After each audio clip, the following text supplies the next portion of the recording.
New King James Version, Exodus 15, the Song of Moses. Then Moses and the children of Israel sang this song to the Lord, and spoke, saying, I will sing to the Lord, for he has triumphed gloriously. The horse and its rider he has thrown into the sea. The Lord is my strength and song, and he has become my salvation. He is my God, and I will praise him, my Father God, and I will exalt him. The Lord is a man of war. The Lord is his name. Pharaoh's chariots and his army he has cast into the sea. His chosen captains also are drowned in the Red Sea. The depths have covered them. They sank to the bottom like a stone.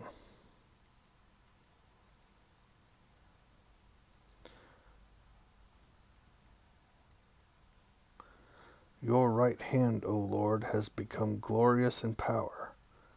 Your right hand, O Lord, has dashed the enemy in pieces. And in the greatness of your excellence you have overthrown those who rose against you. You sent forth your wrath. It consumed them like stubble. And with the blast of your nostrils the waters were gathered together. The floods stood upright like a heap. The depths congealed in the heart of the sea. The enemy said, I will pursue, I will overtake, I will divide the spoil. My desire shall be satisfied on them. I will draw my sword, my hand shall destroy them. You blew with your wind, the sea covered them. They sank like lead in the mighty waters. Who is like you, O Lord, among the gods? Who is like you, glorious in holiness, fearful in praises, doing wonders? You stretched out your right hand. The earth swallowed them. You in your mercy have led forth the people whom you have redeemed. You have guided them in your strength to your holy habitation. The people will hear and be afraid. Sorrow will take hold of the inhabitants of Philistia. Then the chiefs of Edom will be dismayed. The mighty men of Moab, trembling, will take hold of them. All the inhabitants of Canaan will melt away. Fear and dread will fall on them. By the greatness of your arm, they will be as still as stone, till your people pass over, O Lord, till the people pass over whom you have purchased. You will bring them in and plant them in the mountain of your inheritance, in the place, O Lord, which you have made for your own dwelling, the sanctuary, O Lord, which your hands have established. The Lord shall reign forever and ever. For the horses of Pharaoh went with his chariots and his horsemen into the sea, and the Lord brought back the waters of the sea upon them.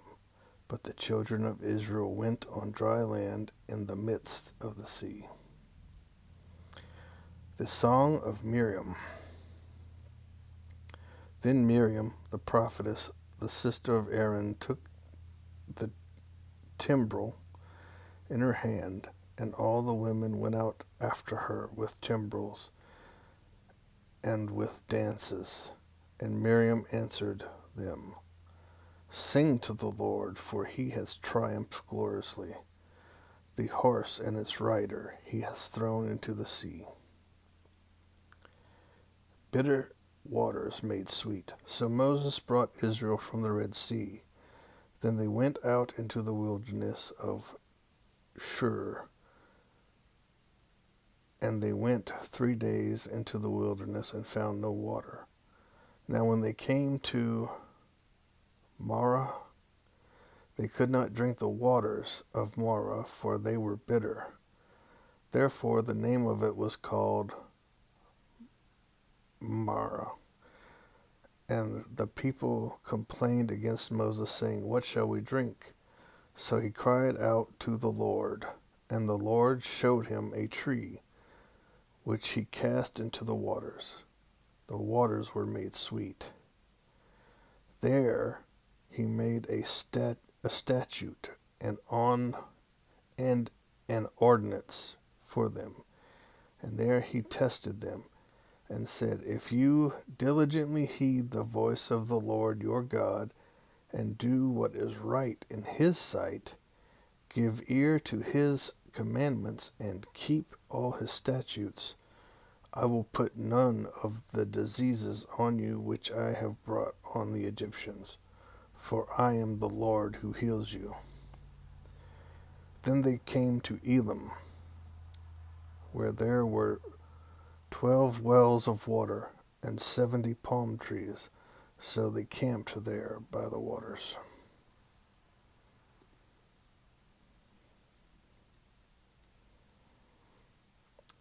New King James Version, Exodus 16, bread from heaven. And they journeyed from Elim, and all the congregation of the children of Israel came to the wilderness of Sin, which is between Elim and Sinai, on the 15th day of the 2nd month after they departed from the land of Egypt. Then the whole congregation of the children of Israel complained against Moses and Aaron in the wilderness. And the children of Israel said to them, "Oh, that we had died by the hand of the Lord in the land of Egypt, when we sat by the pots of meat, and we ate bread to the full. For you have brought us out into the wilderness to kill this whole assembly with hunger." Then the Lord said to Moses, "Behold, I will rain bread from heaven for you, and the people shall go out and gather a certain quota every day, that I may test them, whether they will walk in my law or not. And it shall be on the 6th day that they shall prepare what they bring in, and it shall be twice as much as they gather daily."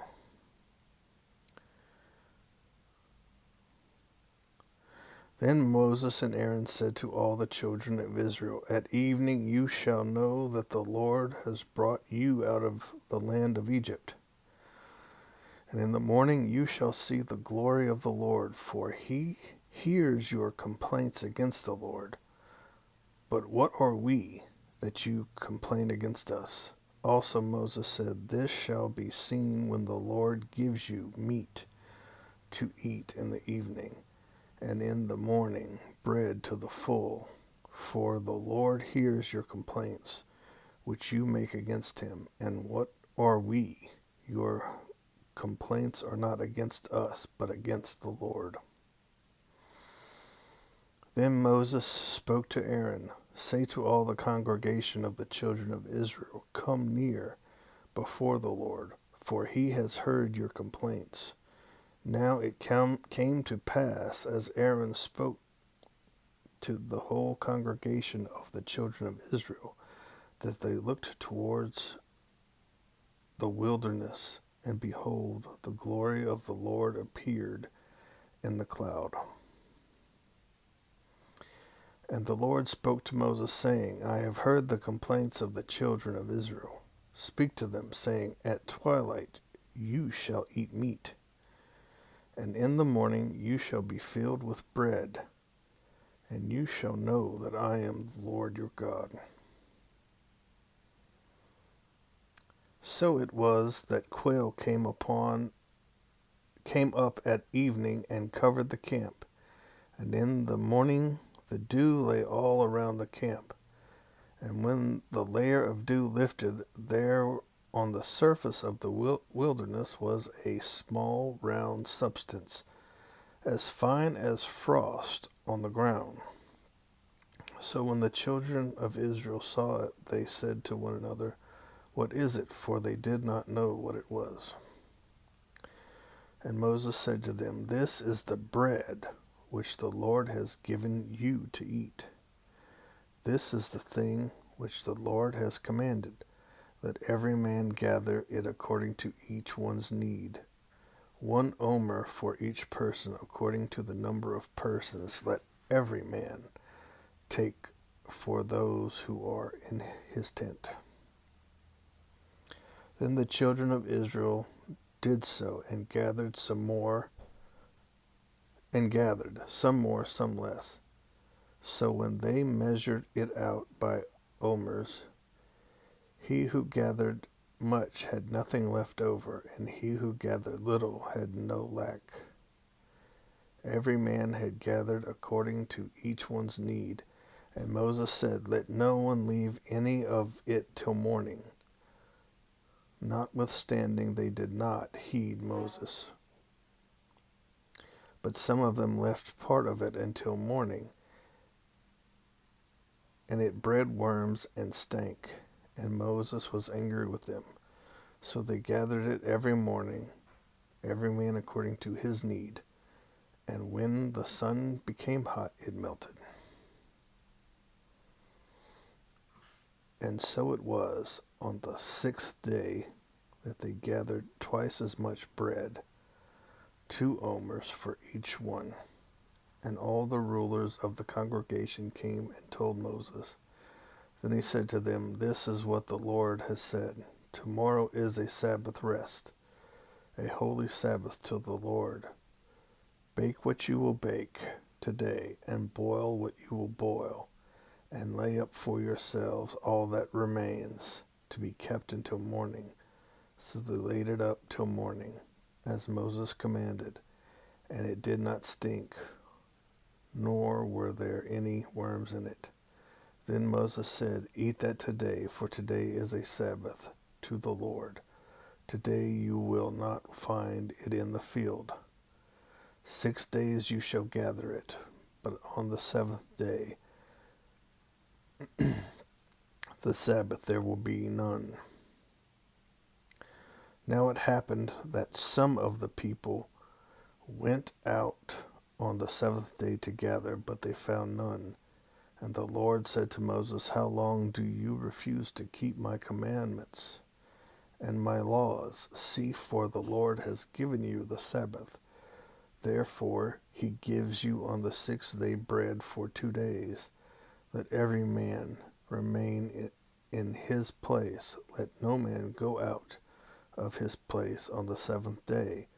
So the people rested on the 7th day. And the house of Israel called its name manna, and it was like white coriander seed, and the taste of it was like wafers made with honey. Then Moses said, "This is the thing which the Lord has commanded. Fill an omer with it, to be kept for your generations, that they may see the bread with which I fed you in the wilderness, when I brought you out of the land of Egypt." And Moses said to Aaron, "Take a pot and put an omer of manna in it, and lay it up before the Lord, to be kept for your generations." As the Lord commanded Moses, so Aaron laid it up before the testimony to be kept. And the children of Israel ate manna 40 years, until they came to an inhabited land. They ate manna until they came to the border of the land of Canaan. Now an omer is 1/10 of an ephah.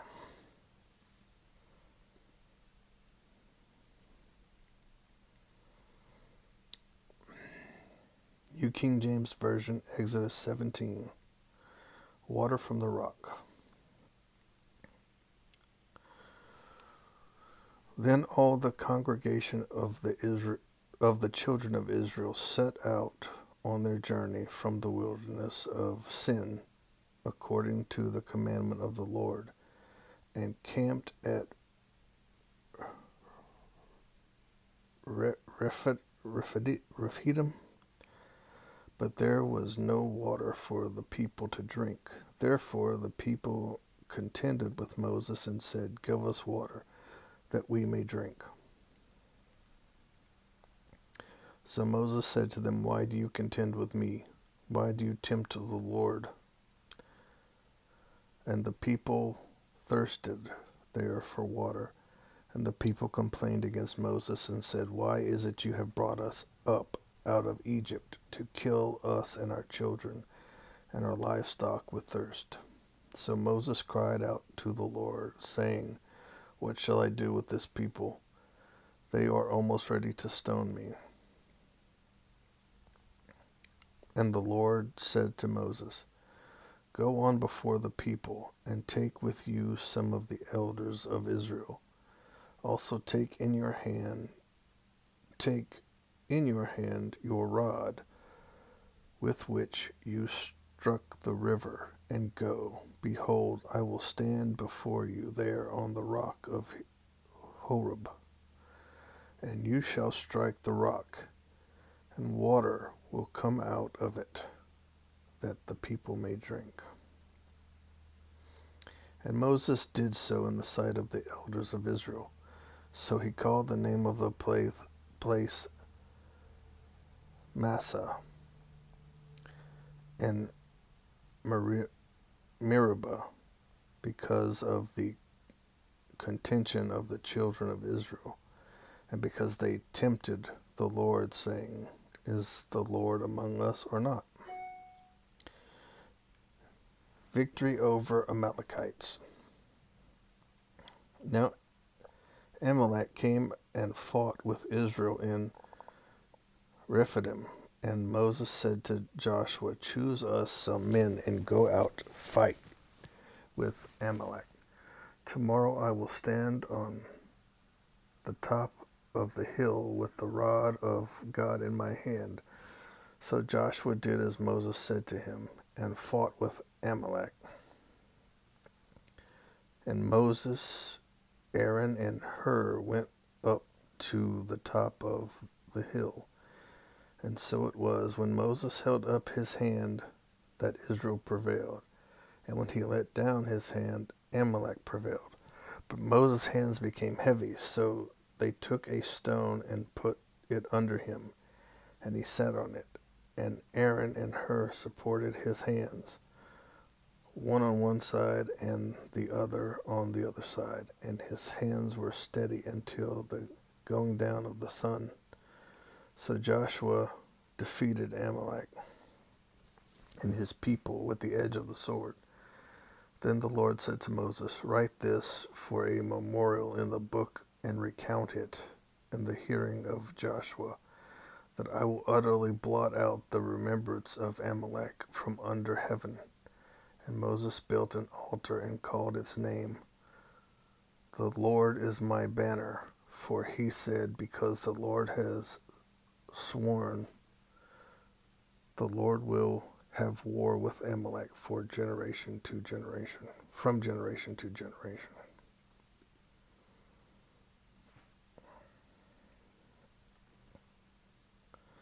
New King James Version, Exodus 18.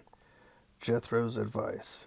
And Jethro, the priest of Midian, Moses' father-in-law, heard of all that God had done for Moses and for Israel his people, that the Lord had brought Israel out of Egypt. Then Jethro, Moses' father-in-law, took Zipporah, Moses' wife, after he had sent her back with her 2 sons, of whom the name of one was Gershom, for he said, "I have been a stranger in a foreign land," and the name of the other was Eleazar. For he said, "The God of my father was my help, and delivered me from the sword of Pharaoh." And Jethro, Moses' father-in-law, came with his sons and his wife to Moses in the wilderness, where he was encamped at the mountain of God. Now he said to Moses, "I, your father-in-law Jethro, am coming to you with your wife and her 2 sons with her." So Moses went out to meet his father-in-law, bowed down and kissed him. And they asked each other about their well-being, and they went into the tent. And Moses told his father-in-law all that the Lord had done to Pharaoh and to the Egyptians for Israel's sake, all the hardship that had come upon them on the way, and how the Lord had delivered them. Then Jethro rejoiced for all the good which the Lord had done for Israel, whom he had delivered out of the hand of the Egyptians.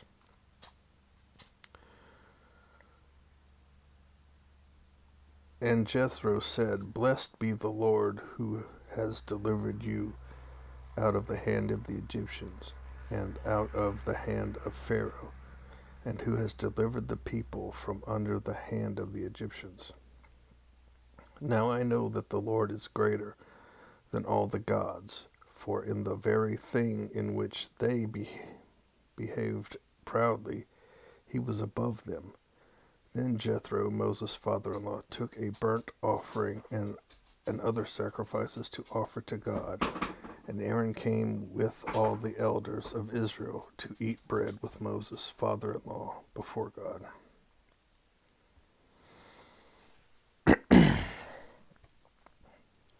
And so it was on the next day that Moses sat to judge the people. And the people stood before Moses from morning until evening. So when Moses' father-in-law saw all that he did for the people, he said, "What is this thing that you are doing for the people? Why do you alone sit and all the people stand before you from morning until evening?" And Moses said to his father-in-law, "Because the people come to me to inquire of God. When they have a difficulty, they come to me, and I judge between one and another, and I make known the statutes of God and his laws." So Moses' father-in-law said to him, "The thing that you do is not good. Both you and these people who are with you will surely wear yourselves out. For this thing is too much for you. You are not able to perform it by yourself. Listen now to my advice I will give you. Counsel, and God will be with you. Stand before God for the people, so that you may bring the difficulties to God, and you shall teach them the statutes and the laws, and show them the way in which they must walk, and the work they must do. Moreover, you shall select from all the people, able men such as fear God, men of truth, hating covetousness, and place such over them to be rulers of thousands, rulers of hundreds, and rulers of 50s, and rulers of 10s, and let them judge the people at all times. Then it will be that every great matter they shall bring to you, but every small matter they themselves shall judge. So it will be easier for you, for they will bear the burden with you. If you do this thing, and God so commands you, then you will be able to endure, and all this people will also go to their place in peace." So Moses heeded the voice of his father-in-law, and did all that he had said. And Moses chose able men out of all of Israel, and made them heads over the people, rulers of thousands, rulers of hundreds, rulers of fifties, and rulers of tens. So they judged the people at all times. The hard cases they brought to Moses, but they judged every small case themselves. Then Moses let his father-in-law depart, and he went his way to his own land.